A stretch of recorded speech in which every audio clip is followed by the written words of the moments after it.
chaos is simply raw material from which we apply purpose. So when you are feeling overwhelmed by chaos, there's something wrong in your thinking, because chaos is not our enemy. When they built my house, there were truckloads of lumber brought here, and they laid in piles. And they look like chaos until you bring out the blueprint, and then the blueprint says, oh, get that 2x4 and put it here. So it's chaos until there's a blueprint. That's the way your life is. You will always feel like you're in chaos if you don't have clarity of purpose.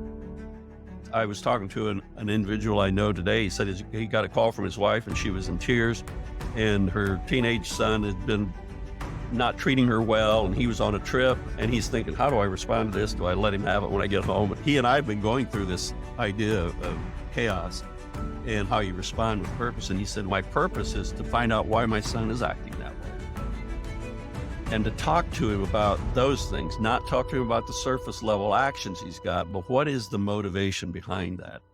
People are being disempowered and looking at chaos. It's got power over them. And the biblical answer is it does not have power over you. You just have to figure out how to use it and start applying purpose to it.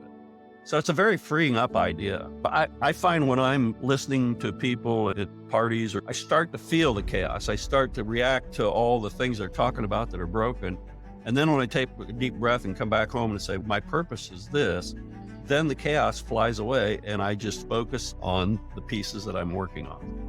That's the best thing you can do for humanity, is have clear purpose and use your gifts and skills and build family, build schools, build things.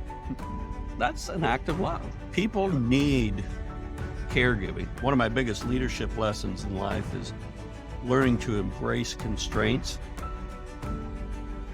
I have learned in business that, like, there was one time when I almost bankrupted one of my companies because I thought certain direction was right and I was investing heavily in a bad idea. In this particular case, our sales dropped so much I had to stop that project, and I had to be forced to have tighter constraints. When I had tighter constraints, I had fewer people to put on the next generation product we needed to create, and we could only put 6 people on this project. They figured out a whole different way to develop software, and it was a breakthrough for the industry. It was a breakthrough for us, and if I'd had more money, I'd have spent it.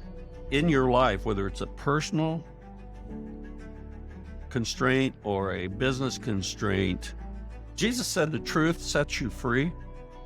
And in a way, sometimes constraints are just an expression of a truth. And if you don't accept truth, then you can go any direction you want, but it won't work. Constraints are God-given. They literally force us to think in a different way.